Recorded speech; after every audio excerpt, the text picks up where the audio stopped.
ከካሜራ ጀርባ ያለውን ጉዱን ዛሬ አፍርጦታል። ለሀይሚ ስሜት አለኝ። ሀይሚን አጥቼ መኖር አልችልም። ሀይሚ የእኔ ሁና ብሩኬን ባጣው ምንም አይመስለኝም። እባካችሁ ተረዱኝ እያለ እንግዲህ መጥቷል። ሰላም ጤና ይስጥልኝ ቤተሰብ፣ እንዴት ናችሁ? ለዚህ ቤት አዲስ ከሆናችሁ በቅንነት ሰብስክራይብ አድርጉ፣ ላይክ አድርጉ። ዛሬ እንግዲህ ሀይሚ እንዳያችኋት መግቢያ ሰርታ ትናንትና ብሩኬን አስቀይመነዋል። ከትናንት ወዲያም ትናንትን በሰራ ነው ቪዲዮ ደብሮታል፣ ቀር ብሎታል። እናም እሱን አስረድተን ይቅርታ እንድንጠይቀው ፍፄን ጠርቸዋለሁ። ከዚህ በኋላ ግን ብሩኬን ከባድ ፕራንክ አላደርገውም። ነገር ግን እናንተ ተመልካች በጣም እያሽቃበጣችሁ ስለነበረ ለብሩኬ ትናንትና እናንተን ከባድ የሆነ ፕራንክ ነው ከዚህ በኋላ እማደርጋችሁ፣ ጠብቁኝ አሳያችኋለሁ ብላ ፎክራ ነበረ። እንግዲህ በነገራችን ላይ ግን ተመልካች ላይ ስትፎክር ራሷ ናት በከባዱ ፕራንክ ብሩክ አለማየሁ መጥቶላታል ስላችሁ ቤተሰብ። ለማንኛውም ማለት ነው አሁንም የምር መስሏችሁ ይሄ ነገር እንዳለፉት ፕራንኮች እንዳለፉት ነገሮች አንዴ ስራ ነው፣ አንዴ ፕራንክ ነው፣ አንዴ የምር ነው እያላችሁ እየተወዛገባችሁ ራሳችሁን ስታስጨንቁ፣ ራሳችሁን ስታሳምሙ፣ ስታለቅሱ፣ ምግብ ሳትበሉ ስትውሉ፣ ስትታመሙ፣ ስትወድቁ የነበራችሁ ልጆች ነበራችሁ ከዚህ በፊት በነበሩት ነገሮች። አሁንም እውነት መስሏችሁ እንዳትጨነቁ፣ እንዳታለቅሱ፣ እንዳታዝኑ ከወዲሁ ራሳችሁን እንድትጠብቁ፣ ራሳችሁን እንድታድኑ ልመክራችሁ ወይ ደግሞ ላስጠነቅቃችሁ እፈልጋለሁ። ምክንያቱም ይሄ ድብን ያለ የብሩክ አለማየሁ የፕራንክ እቅድ ነው። ምክንያቱም እንዳያችሁት ትናንትናና ከትናንት ወዲያ ከባድ የሚባል ግን ደግሞ የአንድ ቀን የፕራንክ ተደርጓል ማለት ነው። የአንድ ቀን ስላችሁ ፕራንክ ተደርጎ ከዛ በኋላ ፕራንክ ነው ተብሏል። ያው በዕለቱ የተነገሩት ነገር ግን ከባድ የሚባሉ ፕራንኮች ተደርጓል 2 ቀን። ስለዚህ ብሩክ አለማየሁ ደግሞ ፕራንክ ካደረገ በከባዱ ነው የሚመጣው፣ በከባዱ እጥፍ አድርጎ ማለት ነው። ለዛውም ወዲያው ፕራንክ ነው የሚባል ነገር የለም፣ ይቀጥልበታል። ስለዚህ የሆነውን ልንገራችሁ። በቀደም ከፍፄ ጋር ፕራንክ አድርገዋለች፣ በህመም ከባድ የሚባል ፕራንክ እና ሰሞኑን ከተደረጋቸው ከባባድ ፕራንኮች አንጻር ፍፄን ትናንትና አይታችሁ ከሆነ ፍፄ አብሮት ነው የወጣው ከኋላው ማለት ነው። ስለዚህ በዛን ሰዓት ፕራንክ ነው ብሎታል።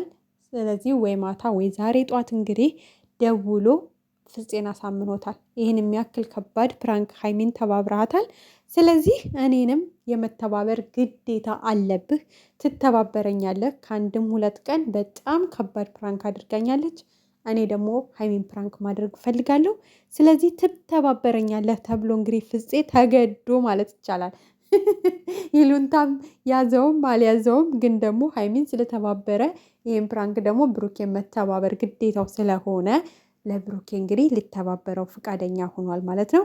ምክንያቱም በነገራችን ላይ እዚህ ጋር አስተማሪ ነው ብዬ አስባለሁ። አሁን ለምሳሌ ይሄ የዛሬው ፕራንክ ምክንያቱም ከአንድ ጓደኛ ጋር እንደዛ መሆን ወይ ደግሞ አይደል፣ በጣም ነው የሚከብደው የትናንቱ ፕራንክ ቤተሰብ። የምሬን ስነግራችሁ ምንም ማስመሰል ምናምን አይጠበቅብንም፣ በጣም ከባድ ነው።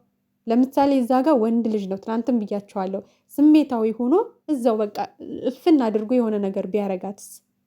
አስባችሁታል? በጣም ከባድ ነው እና በዚህ ልክ መዳፈር ጥሩ አይደለም። የትኛውንም ያክል እንደ ወንድማችሁ ልታወት ትችላላችሁ፣ የትኛውንም ያክል ልታከብሩት ልትወዱት ትችላላችሁ። ግን አንድ መኝታ ቤት ቆልፋችሁ ለዛውም ልብስ አወላልቃችሁ ይሄ የውስጥ ልብስ ምናምን ብቻ አድርጋችሁ ከባድ ነው። የምሬን ነው የምነግራችሁ። ሰይጣን መጥፎ ነው፣ ያሳስታል እና ለሌሎችም ትምህርት ለመስጠት ነው። እንደዚህ በምታረጉበት ሰዓት እነዛ ሰዎች ተገልብጠው አፈቀርናችሁ ለእናንተ ስሜት አለን ብለው እንደሚገለበጡ ማሰብ እንዳለብን ያስተምራል ብዬ አስባለሁ። እና ለማንኛውም ግን ቅድም እንደነገርኳችሁ በአሁኑ ዙር አንድ ሰው እውነት መስሏችሁ ብታለቅሱ፣ ብታዝኑ፣ ብትታመሙ፣ መብላት ባለባችሁ ሰዓት ምግባችሁን ትታችሁ ስለነሱ ወይኔ በቃ ተጣሉ፣ ወይኔ በቃ ተለያዩ እያላችሁ በቃ ራሳችሁን የምታዞሩ ካላችሁ ራሳችሁን የምር አትፈልጉትም። የምሬን ነው የምላችሁ። በቃ የሆነ የራሳችሁ አላማ ይሄ ከዩቱብ ቲክቶክ ምናምን የምናየው እኮ በትርፍ ጊዜያችን ለመዝናናት ምናምን ወይ ደግሞ በጣም የምንወዳቸውን ሰዎች ልክ እንደነ ሀይሚ፣ እንደነ ብሩክ፣ እንደነ ሩታ ወዘተ የምንወዳቸውን ሰዎች የምናያቸው የሆነ በረፍት ሰዓታችን ዘና ለማለት ምናምን ነው እንጂ ራሳችን ለማስጨነቅ አይደለም አይደል እንዴ? ስለዚህ አንድ ሰው ራሱን እንዳያስጨንቅ በዚሁ አደራላችሁ ፈልጋለሁ። በቃ የሚሆነውን ማየት ነው። ይሄ በእርግጠኝነት ነው የምላችሁ። ከተመቻቸው ይሄዱበታል። ተመካክረውም ሊሆን ይችላል። በነገራችን ላይ ከትናንቱ ድራማ ከትናንቱ ፕራንክ ጀምረው ተመካክረውም ሊሆን ይችላል። አናቅም፣ ፈጣሪ ነው የሚያውቀው። ወይ ደግሞ ብሩኬ ፕራንክ እያደረገ ሊሆን ይችላል ከፍፄ ጋር ተመካክሮ ሀይሜን፣ የምናውቀው ነገር የለም። ዙሮ ዙሮ ግን ፕራንክ ነው። አንድሽም ብትጨነቂ ወየው ለራስሽ ዘኝ። የምሬን ነው የምልሽ። ብዙ ሀሳብ፣ ብዙ ኃላፊነት፣ ብዙ የራስሽ የሆኑ አላማዎች አሏችሁ እያንዳንዳችን። ስለዚህ ራሳችን በማይሆን ነገር ላይ እነሱ እዛ ጋር ስራ እየሰሩ ነው። እነሱ ሰው ተጨነቀ አልተጨነቀ ጉዳያቸው አይደለም። ገባችሁ? ስራቸውን እየሰሩ ነው። የዛሬው ቢያልፍም ነገ ደግሞ ሌላ አይዲያ ይመጣል። ከባድ አይዲያ ጠብቁ። ከባድ ነገር አለ ገና። በከባዱ ነው የምመጣባችሁ ብላለች። እንዳያችሁ ታይም እንኳን ማለት ነው። ስለዚህ በቃ ዝም ብላችሁ ተመልከቱ፣ ሳትጨናነቁ፣ ሳታዝኑ የሚሆነውን ማየት ነው። ገብቷችኋል? አሁን የእዩ ልጅ ምናምን ወዘተ ውሸት ነበር ማለት ነው። ተደፋፍኖ ቀረ። ለተመልካች እንኳን ቅድሚያም ይፋ አልተደረገም። ተመልካች በዚያ ልክ ሲጨነቅ ሲያዝን ይፋ እንኳን አልተደረገም። ጠፋች አላገኘናትም ምናምን ተብሎ ነው የታለፈው። ይሄ ስሬስ ጉዳይ ነው። በጣም በስሬስ ጉዳይ ነበር ተመልካች ራሱ ሲጠባበቅ የነበረው። ግን እንዴ ቢያንስ እኮ ቤተሰቦቹ አሉ፣ ቤተሰብ ቤት አለ። ለምን እንደዚህ ተደረገ?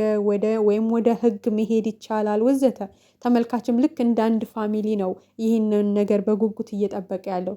ግን ደግሞ ያኛው በቃ ወደኋላ ተደርጎ ህይወት ይቀጥላል አይደለ? በአዳዲስ ስራ እየመጡላችሁ ነው። ስለዚህ ራሳችሁን ዘና አድርጋችሁ ወይ እንደ መዝናኛ እዩዋቸው፣ ወይ ደግሞ በቃ አለ አይደለ ሳትጨናነቁ የሚመጣውን ነገር ማየት ነው። በቃ ማንም ሰው እንዳይጨናነቅ። እዚህ ጋር የምር መስሏችሁ ፍፄን ረገጣ አንተ ባለያንተ ስድ እንዴት የጓደኛህን ሚስት ወዘተ እንዳይመስላችሁ። ውሸት በጭራሽ እንደዚህ አይነት ነገር አይኖርም። ምክንያቱም ሊኖር ይችላል በእርግጥ የምር ማለት ነው። የምር ሪሊም እንደዚህ አይነት ነገር መሬት የወረድ እንደዚህ አይነት ነገር ይኖራል። በደንብ ነው የሚኖረው። እንዴት አይኖርም? ግን ደግሞ ፍፄ እንደዛ አይደለም። እንደዚ አይነት ሰው አይደለም። እንደዛ ማድረግም አይችልም። ምክንያቱም አይደለም ይሄ ተነጋግረው ድራማ እየሰሩብን ነው። እና ለማንኛውም ውድ የጨረቃ ፋም እንዳትጨናነቁ፣ ራሳችሁን እንዳታሳምሙ። እስከዛሬ የተታመማችሁት፣ እስከዛሬ የተጨነቃችሁት፣ እስከዛሬ ያሰባችሁት፣ እስከዛሬ የወደቃችሁት፣ እስከዛሬ ብዙ ነገር የሆናችሁት ይበቃችኋል። ከዚህ በኋላ ዘና ፈታ እያላችሁ ራሳችሁን ዘና እያደረጋችሁ እያቸው